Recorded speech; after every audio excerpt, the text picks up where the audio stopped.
There is a specific, crystalline quality to the silence that follows a scream of pure, undiluted rage. It's not empty. It's charged, like the air moments before a lightning strike, heavy with the echoes of the sound and the promise of violence to come.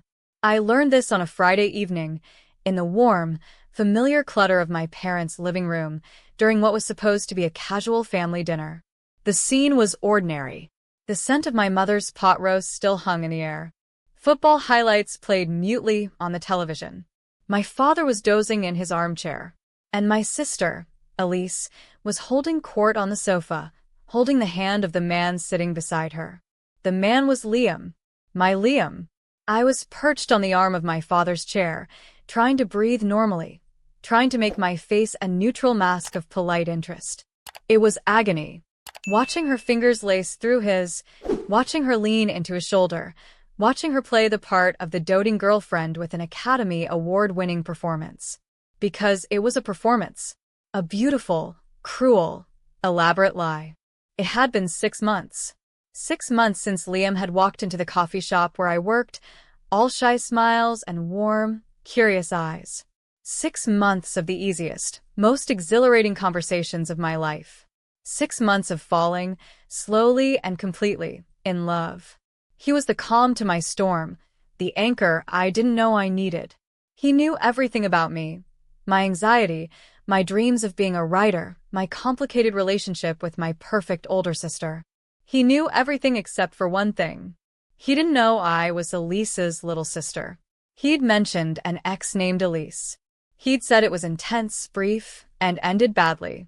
He'd said she was a force of nature. He never mentioned her last name. I never thought to ask. The world is full of Elises, and I, in my blissful, love-struck ignorance, had gushed to him about my brilliant, beautiful sister Elise, the marketing executive who lived in a glossy high-rise and whose life was a catalog of perfect moments. I'd shown him pictures. He'd gone very quiet, his face pale. That was 3 days ago. "We have an announcement," Elise said, her voice cutting through my thoughts. She was beaming, her eyes shining with a triumph that made my stomach clench. She squeezed Liam's hand. He didn't squeeze back. His posture was rigid, his knuckles white where she held him. My mother put down her knitting. My father snored softly. "We're moving in together," Elise declared, her voice ringing with joy. "Liam's lease is up next month, and it just makes sense. Right, baby?" My world tilted on its axis. Moving in? They had only been back together for a few weeks, a sudden, shocking reconciliation she had announced via group text. I had spent those weeks in a state of numb disbelief, avoiding them, avoiding the reality of it. Liam finally looked at me. His eyes were full of a silent, desperate apology. And in that moment I knew with every fiber of my being that this was wrong. This wasn't what he wanted. This was Elise's plan, Elise's narrative, and he was trapped inside it. A small, broken sound escaped my lips before I could stop it. Elise's head snapped toward me. Her brilliant smile didn't fade. It sharpened. "Oh, don't look so surprised, Clara. I know you've always had a little crush on Liam, but some things are just meant to be." Her tone was light, teasing, but her eyes were daggers. It was the little crush that did it. It diminished everything. It reduced the most profound connection of my life to a childish infatuation. "It's not a crush," I whispered, the words out before I could stop them. The room went very still. My mother's knitting needles stopped clicking. Elise's smile finally vanished. "What did you say?" I stood up, my legs trembling. I looked at Liam, begging him with my eyes to say something, to do something. "Liam? Is this what you want?" Elise shot to her feet, releasing his hand as if it were on fire. "How dare you?" she hissed, her voice low and dangerous. "How dare you question him? How dare you question us?" "I'm not questioning you. I'm asking him." My voice was rising, fueled by a panic and a courage I didn't recognize. "You've been doing this since we were kids," she shouted, her composure cracking. "Everything I have, you want. My clothes, my friends, my spotlight. But this? You think you can just take this too? Elise, that's not true. I cried, tears springing to my eyes. It is true, she roared, and her voice shook the room with its fury. My father jolted awake. My mother gasped. You saw him. You saw how happy I was, and you just couldn't stand it. You had to slink in and try to steal him. I didn't know. I sobbed. I didn't know he was your Liam. He was mine first. The words exploded from her, a primal, possessive scream that echoed off the walls. It was a claim staked not in love, but in territory. She pointed a trembling finger at me, her face contorted with a rage so pure it was terrifying. I stood frozen, tears streaming down my face, humiliated and shattered. Everyone stared, my shocked parents, my motionless father, waiting for a truth I didn't know how to tell. And that's when Liam moved. He stood up slowly. He didn't look at Elise. He didn't look at my parents. His eyes were only on me, filled with a determination I had never seen before. He walked to me. He didn't stop until he was right in front of me. And then, in front of my furious sister and my stunned parents, he put his arms around me and pulled me into his chest, holding me tighter than anyone ever had. He was refusing to let go. I buried my face in his shirt, sobbing, clutching the fabric of his jacket, as if he were the only solid thing in a world that was collapsing. Over my shoulder, I heard Elise's breath catch. It was a small, hollow sound, the sound of a universe breaking. I looked up. She was just standing there. All the rage had drained from her face, leaving behind a blank, utter devastation. Her hand was still outstretched, pointing at nothing. Her eyes were wide, uncomprehending, fixed on the man who was holding her sister instead of her. Her heart didn't break, quietly. It broke in front of all of us. We watched it happen. We saw the moment the light in her eyes was snuffed out, replaced by a hollow, absolute void. She wasn't the betrayed sister anymore. She was a ghost. And I knew, in that moment, that nothing would ever be the same again. To understand the explosion in the living room, you have to understand the nature of my sister's ownership. Elise didn't just have things. She possessed them. And people were the ultimate prize. Our entire lives, I lived in the shadow of her conquests. Her trophies weren't just on a shelf. They were her friends, her boyfriends, her accolades. She collected admiration the way others collect stamps. I was her longest-running audience, the loyal sidekick who was meant to applaud her victories and never, ever step into the spotlight. Liam was her most coveted prize.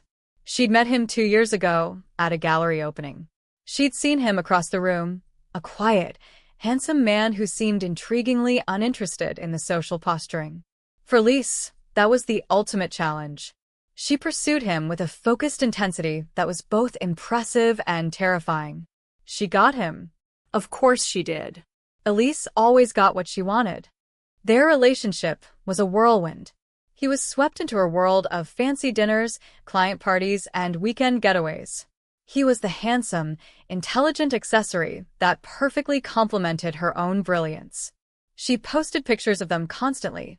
Hashtag him and I, hashtag perfect match, hashtag mine. But I saw the cracks. During family dinners, he'd grow quiet. She'd speak for him. Liam thinks the market is going to correct, she'd say, or Liam just loves that new French restaurant. He'd just nod, a faint, polite smile on his face. I tried to talk to him once, during a lull in conversation while Elise was on a work call. You surviving all this? I'd asked, gesturing vaguely at the chaos of our family. He'd looked at me, and for a second, the polite mask slipped. He looked tired. It's a lot, he'd admitted with a quiet sigh. She's a lot. It was the first real thing anyone had said to me all night. We talked for 10 minutes about books, about his love for building model ships, about anything other than the glittering world of Elise. It was easy. It was the beginning. Their breakup was sudden and, according to Elise, entirely his fault. He couldn't handle my ambition, she told me, her voice dripping with contempt. He was too insecure. Too quiet. I need a partner, not a shadow. She deleted all the photos. She erased him. And I, foolishly, thought he was gone for good. Meanwhile, my life was quietly unfolding. I'd started working at a cozy coffee shop to pay the bills while I tried to write a novel. And then one afternoon he walked in. Liam. He looked different. Lighter. He didn't see me at first. When he came to the counter, his eyes widened in recognition. Clara? Elise's sister? The one and only, I'd said, my face flushing. He came in the next day. And the day after that. We started talking. Real talking. Without Elise there to narrate his thoughts. He was funny, thoughtful, and deeply kind. He remembered things I told him. He asked about my writing. He saw me. Not as Elise's little sister, but as Clara. He told me about the breakup from his side. It was like being in a room where the oxygen is slowly being pumped out, he'd said one rainy afternoon, his hands wrapped around a mug of coffee. Nothing I did was ever quite right. I was either too quiet at her parties, or I talked to the wrong person. My friends were distractions. My work was a hobby. I loved her energy at first, but it became suffocating. She didn't love me. She loved the idea of me she had in her head. I understood completely. I'd lived my whole life that way. We fell in love. It wasn't dramatic. It was a slow, gentle sunrise. It was finding your best friend. We kept it a secret, not out of shame, but out of a shared, unspoken terror of Elise's reaction. We knew we had to tell her, but we kept putting it off, basking in our private, beautiful world. And then she reeled him back in. It started with a text from her. I made a mistake. Then a call. I've changed. She love-bombed him, apologized, promised him a different future. He, still haunted by the guilt of failing her the first time, and perhaps still a little under her spell, agreed to have coffee. That coffee turned into a dinner. The dinner turned into a second chance. He came to me after that first dinner, his face tormented. Clara, I don't know what I'm doing. She's being so perfect. But it feels like a performance. It feels wrong. Then tell her no, I begged him, my heart breaking. I'll hurt her, he said, his voice anguished. After everything, I can't just destroy her again. I need to do this gently. I need to make her see we're not right for each other slowly. It was a catastrophic miscalculation. You cannot be gentle with the force of nature. You cannot reason with a hurricane. Elise took his hesitant agreement as a full surrender. She announced their reconciliation to the world and immediately began planning their merged future. The moving-in talk was her next step, locking him into her narrative. He was trapped. He was back in the gilded cage, and the door had slammed shut behind him. He was trying to find a way to tell her the truth, that he was in love with her sister. But every time he tried, she would steamroll over him with plans and excitement. The family dinner was his last, desperate hope. He thought if he could just talk to her in a neutral setting with family around, he could make her understand. He never got the chance. I did. With my 3 whispered words, it's not a crush. I had lit the fuse. And Elise, with her screamed claim of ownership, had blown the whole cage wide open. His arms around me in my parents' living room wasn't just a comfort. It was an escape. It was his declaration of freedom.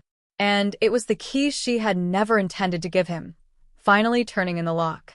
The ride home from my parents' house was silent.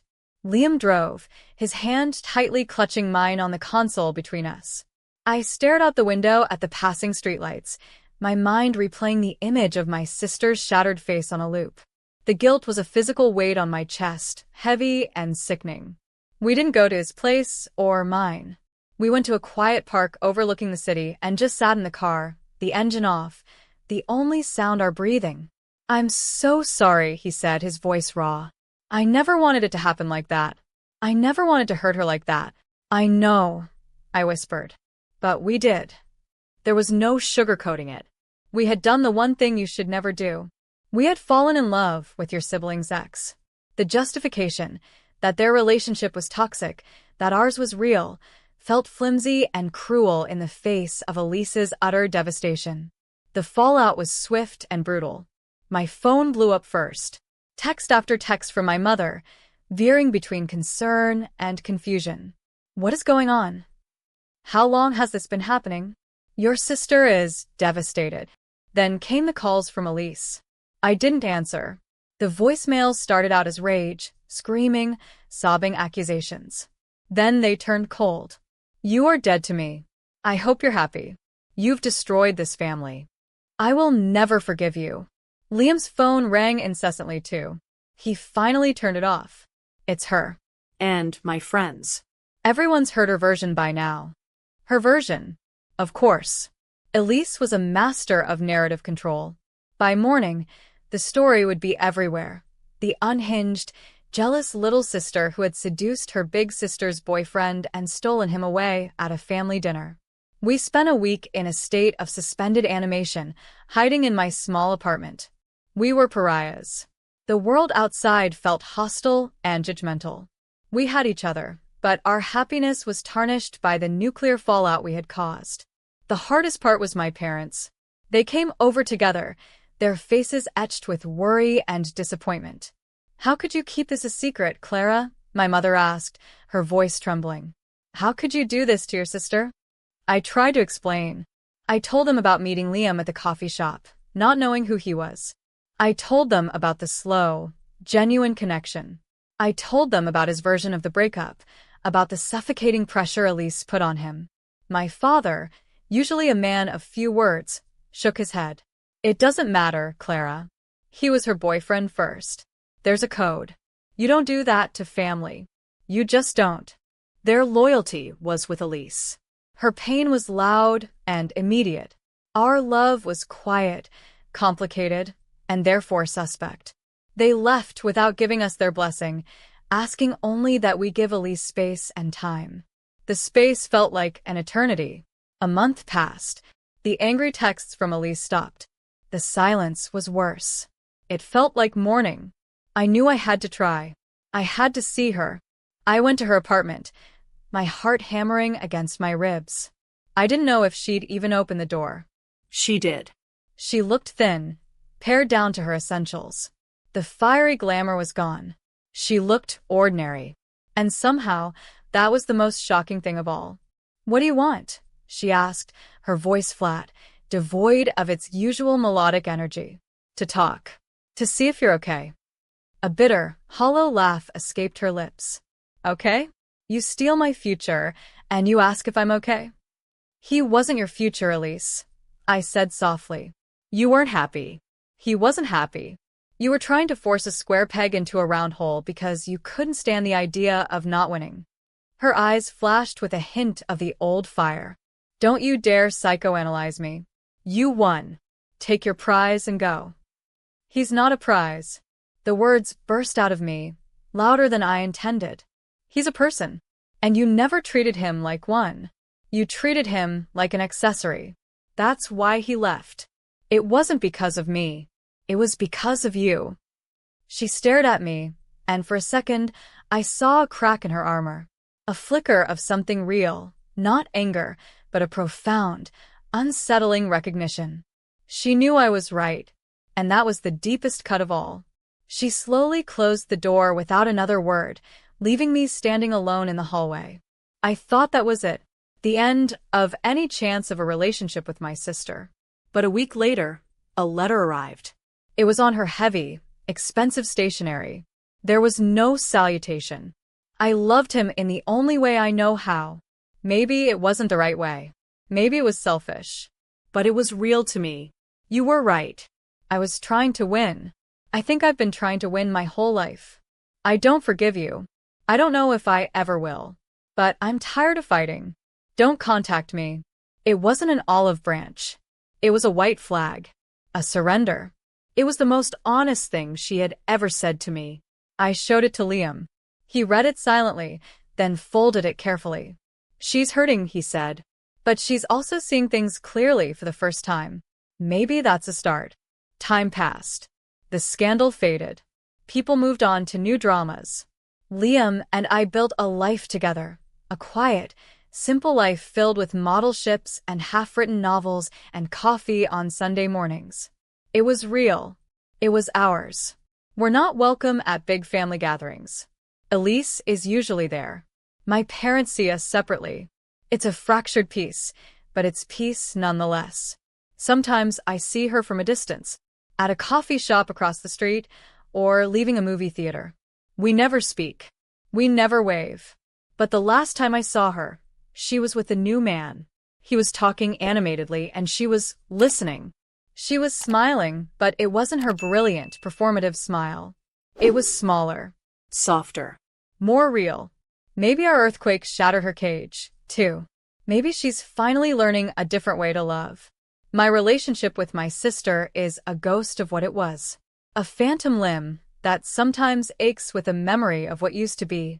But as Liam walks into our living room, kisses the top of my head, and hands me a mug of tea, I know I would make the same choice again. It was messy. It was painful. It cost me my sister. But it gave me my life. And him. And that, despite the terrible price, was worth it. We chose each other.